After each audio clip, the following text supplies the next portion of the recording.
Ahí vamos a tener el nuestro el próximo 1 de marzo y justamente por eso es que tenemos hoy como invitado a Álvaro García, director de la Oficina de Planeamiento y Presupuesto, quien es una de las figuras que está a cargo de esta transición, ¿no?, del gobierno saliente para lo que va a ser el nuevo periodo de Luis Lacalle Pou. ¿Cómo estás? Muchísimas gracias por acompañarnos. Bien, muy bien. Un gusto estar aquí con ustedes compartiendo una mesa. Se puede comer todo, se puede tomar. Bien, bien. Bueno, primero quería preguntarte un poco si has seguido la asunción de Alberto Fernández, hablar un poco también de cómo considerás que se han tomado las medidas a nivel económico en Argentina. Bueno, sí, algo vi al mediodía, sobre todo el discurso, me interesaba más que nada escuchar, a ver cómo lo encaraba, un discurso muy político, no lo pude escuchar todo, pero dio allí algunas pautas de cómo lo van a encarar, una situación muy difícil, ¿no? Yo creo que básicamente lo que dijo en el discurso puso una línea de base de dónde está arrancando este periodo de gobierno, para, bueno, luego después con las dificultades que se puedan tener, ir justificando o marcando los cambios que se puedan ir haciendo. Esa base que propuso fue lo que generó que en el mismo minuto que se estaba dando el discurso cayeran los bonos, cayeran las acciones argentinas en Wall Street. Esa reacción de los mercados al mismo momento que estaba dando este discurso, ¿parte un poco del contenido de la oratoria o del solo hecho de que haya asumido Fernández el gobierno? Yo creo que hoy en día lo que digan actores políticos relevantes, y bueno, presidente de la República Argentina, es muy importante. Entonces, en ese sentido, depende de lo que hubieran anticipado antes los mercados. Si habían previsto que podía ir para otro lugar, lo que estaba planteando, bueno, probablemente sí haya una reacción de los mercados en función de algunas de las cosas que él dijo. Es medio prematuro para hacer algún análisis porque, bueno, habría que analizar más en profundidad cada uno de los planteamientos que dio, pero bueno, algunas de las cosas se van a mantener, el cepo cambiario, digamos, algunas de las... Y veremos cómo operan los nuevos ministros en este nuevo gobierno. ¿Cuáles te parece que fueron los principales errores de Macri y qué cosas acá no deberíamos copiar para que no nos pase? Yo creo que la situación de Argentina venía muy compleja. El gobierno de Macri la recibió. Recuerden que veníamos de algunos años en los cuales la inflación que se publicaba no era la inflación verdadera. Había una situación compleja.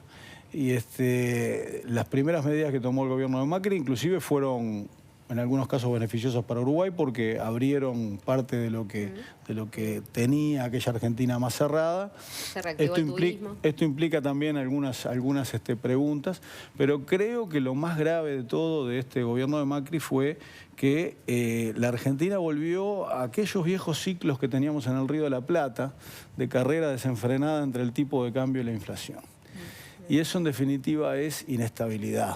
Y la estabilidad hay que cuidarla, es lo primero que hay que cuidar, porque como decimos siempre, la inflación es veneno básicamente para los asalariados, para los jubilados, que son los que tienen ingresos fijos. Uruguay tuvo desde el año 1958 al año 1998 un promedio de 63% de inflación anual. Ustedes acuérdense de la tablita, después de las bandas cambiarias, todos los esfuerzos que hacían los equipos económicos de aquella época para tratar de aguantar el dólar, porque cuando sube el dólar, sube la inflación. Bueno, desde después de la crisis de 2002 en adelante, tenemos en Uruguay una inflación de un dígito.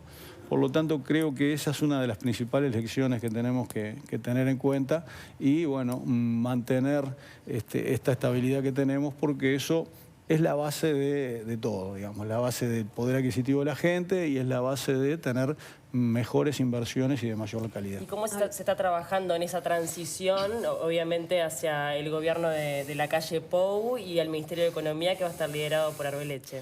Se está trabajando bien, hoy estamos a martes, el otro lunes, luego del Consejo de Ministros, el presidente de la República recibió al presidente electo, estuvimos allí ya intercambiando algunos conceptos porque esa reunión fue relativamente larga, duró más de media hora, la bilateral, digamos, entre el presidente Vázquez y el presidente electo, y después tuvimos una reunión más general Y luego tuvimos una reunión el día martes con Azucena Arbeleche, a solicitud de ella, con varios asesores, Allí donde surgieron estuvimos viendo varios temas, ¿no? algunos chiporroteos por el tema de las tarifas públicas, ¿no? Desde el gobierno entrante se dice que el no aumento de tarifas públicas le va a pasar la factura a lo que va a ser la gestión de la calle Pou con Arbeleche al frente de Economía. ¿Qué tan cierto es eso desde tu punto de vista? Bueno, es un tema que hablamos bastante la semana Sí, pasada. pero es bueno Fue el tema, retomarlo. y el gobierno había anunciado en julio pasado este tema, ¿no? Es un tema público. ¿Pero es cumplir se con la había palabra más allá de la anunciado. necesidad? Bueno, la necesidad no la estamos visualizando. Estamos, sí, respondiendo a una solicitud del gobierno electo de brindar determinada información. Recibimos inclusive de forma más detallada en un mail ayer. Estamos comunicados, está fluyendo. Pero ustedes van a tener que Además, entregar como un informe ahí está. del justificativo de por qué no es necesario aumentar las tarifas. Sí, lo que nos fue solicitado es los flujos financieros de las empresas y bueno, vamos a estarlo proporcionando, se ha estado elaborando esta semana.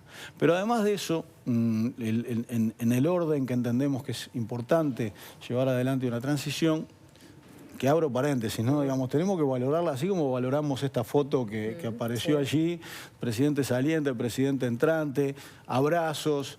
Tenemos que valorar también... Sí, la gran convivencia que tenemos. Claro, tú lo dijiste. En la democracia en Uruguay estamos haciendo un aprendizaje con el tema de las transiciones también. Porque no siempre hubo transiciones fluidas. Inclusive a veces dentro del mismo partido, históricamente estoy hablando. Entonces, acá también hay una prueba porque hay un cambio de partido. Por lo tanto, también es muy importante transitar esto de la manera más fluida, porque en definitiva es beneficio para la gente. Que el gobierno entrante pueda ya ingresar con información abundante y que los ministros que vayan a ingresar tengan un conocimiento más acabado antes inclusive de estar en el cargo. Bueno, Es la primera vez que al Frente Amplio le toca este rol, ¿no? Claro, de entregar el gobierno. Claro, Entonces, también claro. Por eso digo que es más desafiante y más valioso también el hecho del cambio de partido, ¿no? Y en este proceso lo que hicimos fue establecer hace ya... El presidente Vázquez nos pidió hace un mes más o menos y fuimos elaborando un instructivo que hicimos llegar a los diferentes ministerios para el día de hoy, es el día que le pusimos como límite. Allí están trabajando nuestros equipos en un drive de internet, digamos. Se cargó ese instructivo con 14 puntos que lo están completando cada uno de los ministerios. Toda esa información la vamos a compilar el día de mañana y vamos a estar convocando al gobierno electo para brindarle eso como un puntapié inicial. Ahora, como un arranque, ahí está. Cuando estén nombrados los equipos definitivos, digamos, que es el hoy lunes que los anuncian. Ahí está, hoy se anunció que sería el lunes próximo. Ya la relación ahí va a empezar a ser más bilateral, digamos, entre equipos de ministerio saliente y entrantes. ¿No? Exactamente. Estamos terminando un ciclo de 15 años del Frente Amplio en el gobierno. Si vos, Álvaro, tenés que pasar raya y a nivel económico decir qué se hizo bien y qué se hizo mal. Bueno, yo creo que el Uruguay, por ejemplo, después de la crisis de 2002, era un país de $4.000 de Producto Bruto per cápita. Hoy estamos 4 veces eso, 16, 17.000 dólares de Producto Bruto per cápita. Quizás si lo pensábamos hace 15 años y decíamos dentro de 15 años vamos a multiplicar por 4 el Producto Bruto per cápita, decíamos que no. Eso implicó un incremento de ingresos importante en el Uruguay. Muchos hablan de las condiciones favorables también a nivel internacional, de los precios de los productos. ¿Cuánto favoreció ese incremento? Un tiempo. Porque fue durante la primera presidencia de Vázquez, el famoso viento de cola, ustedes se acuerdan, a mí me tocó asumir el Ministerio de Economía el 18 de septiembre de 2008. 3 días antes explotó la crisis de la subprime en Estados Unidos. Y ahí había algunos integrantes también de la oposición que ya se apresuraban a decir que Uruguay iba a entrar en recesión y que había que llamar al Fondo Monetario. Entonces, otra gran cosa es que el Uruguay salió un poco de aquellos viejos ciclos en los cuales decíamos, bueno, ¿cuándo viene la próxima crisis? El tema de la estabilidad que yo decía antes es muy importante, es un valor en sí mismo. Llevamos 16 años de crecimiento económico ininterrumpido. En la parte negativa, los últimos 5 años fueron de un crecimiento económico menor. Y eso indudablemente nos pega directamente en 2 aspectos. En el aspecto fiscal, que se ve afectado por eso, y en el aspecto de empleo.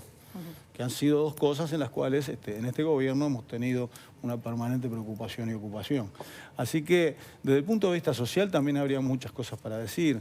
Un país que crece no necesariamente es un país que es más equitativo después, depende de las políticas que se lleven adelante. Y el Uruguay en este periodo pasó a tener una brecha entre ricos y pobres bastante menor que la que tenía anteriormente, que era 18 la diferencia entre el 10% más rico versus el 10% más pobre, 18 veces de ingreso mayor, y ahora estamos en 12. Y bueno, habrá que seguir en ese camino para tener un país cada vez más equitativo. Quería preguntarte algo cortito en realidad porque ya tenemos que redondear la entrevista, pero en cuanto a los proyectos que dependen de la OPP y que quedan en suspenso o que dependen también del próximo gobierno, ¿cuáles serían los 3 más importantes?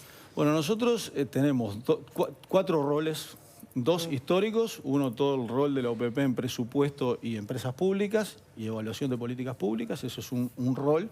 El otro rol es el relacionamiento con todos los gobiernos departamentales.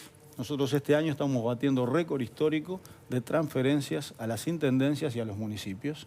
Récord histórico total de Uruguay. Pero proyectos de infraestructura, por ejemplo, que se tengan que y completar. ahí hay varios, ¿no? Varios, dependiendo de las intendencias, hay varios proyectos que, por ejemplo, la Plaza de Toro de Colonia.